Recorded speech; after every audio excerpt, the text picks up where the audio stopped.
So I've been using the iPhone 15 Pro Max since the launch day. What happened since then? After all the controversies and issues, did Apple fix everything with their best iPhone ever? Is it really worth buying or it's a flop of the year? Well, this is iPhone 15 Pro Max after the hype. Spoiler alert, the iPhone 15 Pro Max has been truly unleashed. Let's begin with the biggest problem, the biggest controversy that Apple had to face, which was the abnormal overheating. A lot of people said that this is a hardware issue. It is completely unfixable unless Apple downclocks the CPU, and to everyone's surprise, they fixed this without doing that with the new iOS 17.0.3 update. Turns out the overheating had everything to do with iOS 17, not the chip itself. iOS 17 somehow made simple apps like Instagram act like it's GTA 6 or something, making the phone hotter than normal. All of those issues are finally fixed, and I haven't seen anyone complaining about this anymore. In terms of the UI performance, issues like the occasional notification panel lag that I have seen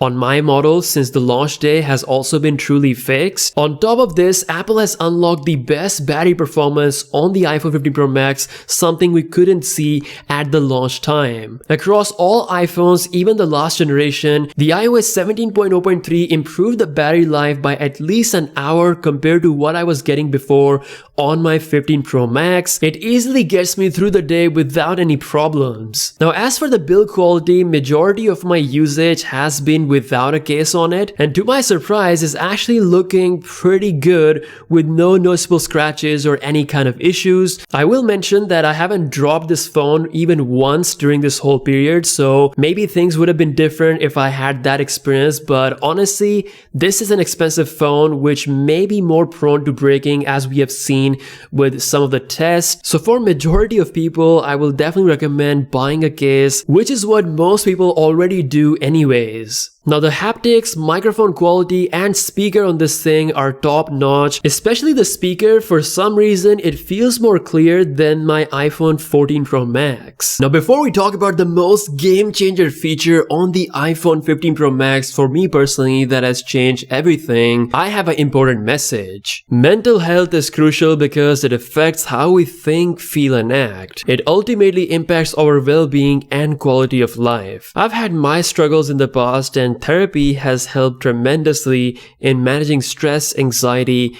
and relationship issues. If you think you might benefit from therapy, consider BetterHelp, a kind sponsor for today's video. Please click the link in the description. BetterHelp connects you with a licensed therapist who is trained to listen and give you helpful, unbiased advice. With BetterHelp, you can schedule your session face-to-face or through call or even by text, whichever mode of communication that makes you feel comfortable. To get started, you just fill out a questionnaire to help assess your specific needs, and then you'll get matched with your therapist within 48 hours or less. Mental health is just as important as physical health, and therapy has proven to be very helpful. Check out BetterHelp by clicking the link in the description. You get 10% discount on your first month of therapy with a licensed professional specific to your needs. Alrighty, let's talk about the biggest comfort feature on the iPhone 15 Pro Max or across all the iPhone 15 models is the USB-C port. At first, I didn't realize how big of a difference it's gonna make in the actual usage. I can finally charge my iPhone just like all my other products by using one Type-C common fast charger. I'm also able to connect my USB-C accessories like my microphone as well as my external hard drive. I kid you not, I was actually at a photocopy shop a few weeks ago where they had the transfer setup done through a hard drive, and because the iPhone had USB-C port,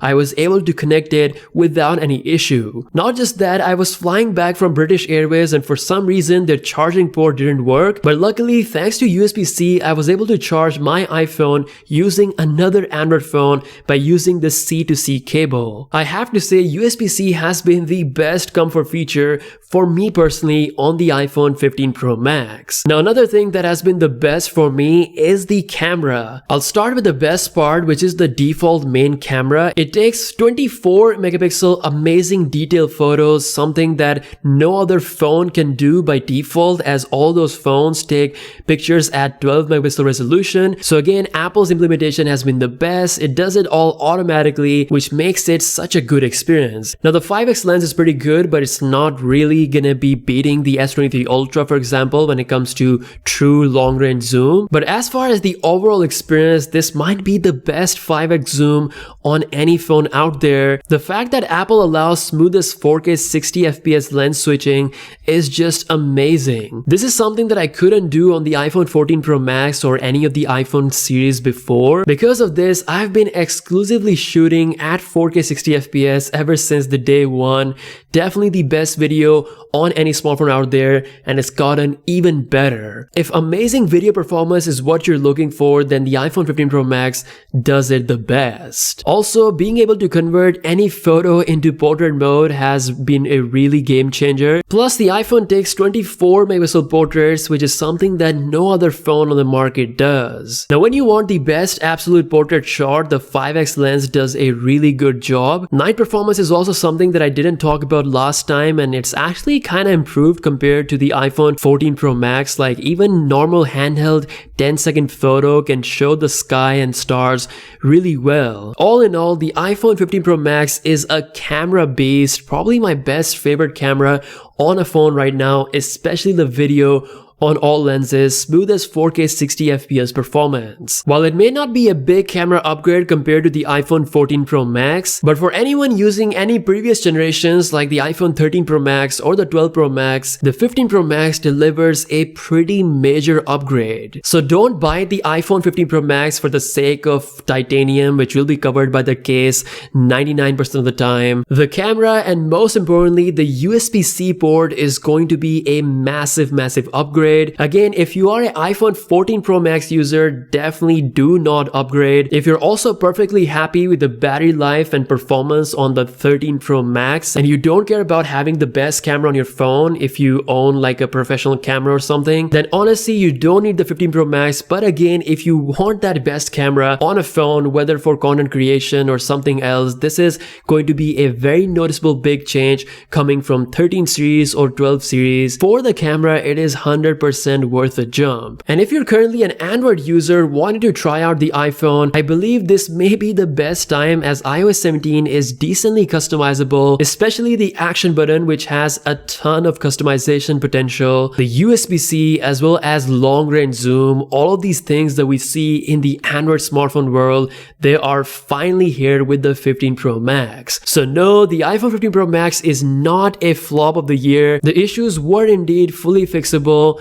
Apple managed to deliver little but much needed upgrades across the board. The software update really turned things around. For me, the battery life was much noticeable. That's all for this video. Let me know your thoughts in the comment section below. If you guys are new here, please be sure to subscribe. With that being said, I'll see you guys later. Peace out.